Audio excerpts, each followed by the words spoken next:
Hello, my friends, and welcome to a new episode of Down to Earth with Christian Harloff. Tonight, Christian is in New York City. He's at a live event with film critic Dan Murrell, who I'm a big fan of. So, shout out to Dan. So, you get me today. And I think it's very important today because I don't know if you guys caught the Psicoactivo episode I did about a month ago of Lue Elizondo getting threats. Matt Ford at the Good Trouble show broke the story, and he had some troubling and startling declarations and statements where Lou affirms that he is not suicidal, he doesn't want to hurt himself, and that he's getting severe threats. Right now, these threats are going mainstream, as in Fox News is covering them, and Fox News got some statements from Representative Tim Burchett. And I want to read you the statements from Burchett. Fox News says that these threats are serious, and Tim Burchett is talking about the poor protections for whistleblowers that the government currently has. Mr. Burchett says, there is whistleblower protection, but it's a joke. And we know it's a joke. Lou is a dear friend of mine, and I take any threat against anybody seriously, especially against friends and somebody that has given so much to this country and to this issue. I'm so very much aware of it, and I am very much alarmed. I'm pursuing every avenue I can to get to the bottom of it. And just so you guys remember what Lue Elizondo talked about on the Good Trouble show, this was on May 15th.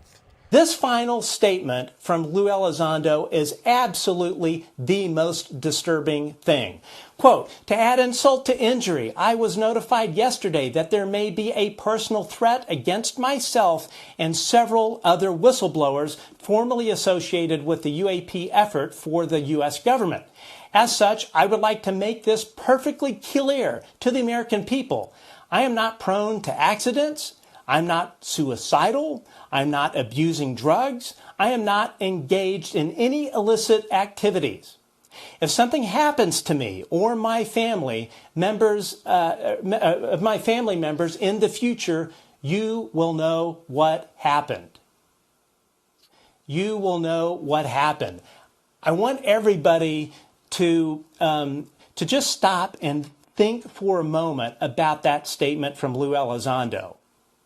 I mean, this is coming from a former high-ranking and decorated member of the intelligence community, a guy much like David Grush and others that have literally sacrificed everything for this country. People like Lue Elizondo and David Grush that have in many ways thrown away their career, thrown away literally everything to put country before themselves, country in many ways before their families. That was very ominous when I read it, and I had to make a video on it, and I did it on my channel. But I think it's very important that this is getting now mainstream coverage from Fox News. But Lou is not the only one. So this account called Disclosure Party, I don't know who manages it, but they have some important and interesting information. They have this post that goes, UAP whistleblowers are facing brutal retaliation from the defense and intelligence community. Colonel Karl Nell is one of them. Brutal, what does that mean? Brutal as in they're being threatened, they're being pursued, they're being violently persecuted or something like that. That is troubling to me, guys.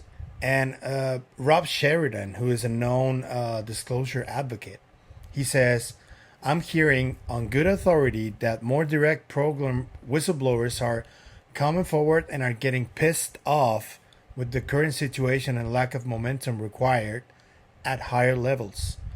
If this keeps up, what's stopping these individuals kicking the bucket on their NDAs, moving in to other things and coming out of the public?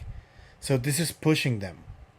And I think and I suspect that Mr. Jason Sands coming forward on Twitter has a lot to do with this, because there seems to be this pushback against these whistleblowers who I gotta confirm that the whistleblowers, the 40 whistleblowers that have been talked about constantly, nobody knows who they are yet. This has been confirmed by Mr. Ross Coulthard and other media outlets. We don't know who they are.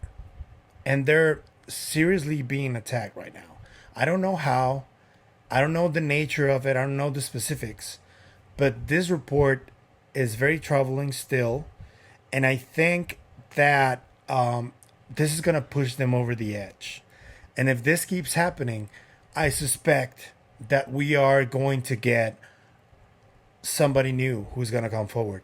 The question is this person that may come forward going to have evidence? Because I talked about this already. Even if a new whistleblower came forward and had wild claims, just like Rush, if they don't have any kind of evidence, whether it's that they're one of the first-hand witnesses, they worked on the program, which would be ideal. I mean, the most ideal thing would be either photographic or video evidence or material evidence. If they don't have any of that, the debunkers and skeptics are going to jump immediately at it. I'm just telling you guys. And I'm sorry to say that, because I believe David Grush. I believe that he believes what he's saying. It is very discouraging to hear that people like Lue Elizondo and Mr. Karl Nell are getting threats and are being persecuted like this. So I want to hear everybody's thoughts about this. What do you think these brutal retaliations are all about? And I want to thank everybody for the support and the comments. And we keep learning every day of the comments you leave. The overwhelming majority are good comments and positive comments. So thank you guys. We try to read every one of them. Sometimes we don't have time to read all of them, but we hear you. And I want to ask you guys to please like, comment, subscribe, ring the bell notification, and share. If you can share this on any media, on Reddit, on Twitter, on Facebook, anywhere, we will be greatly, greatly appreciated. Without further ado, I want to wish Christian a great show today. I'm going to have to leave you guys until Monday. Bye-bye.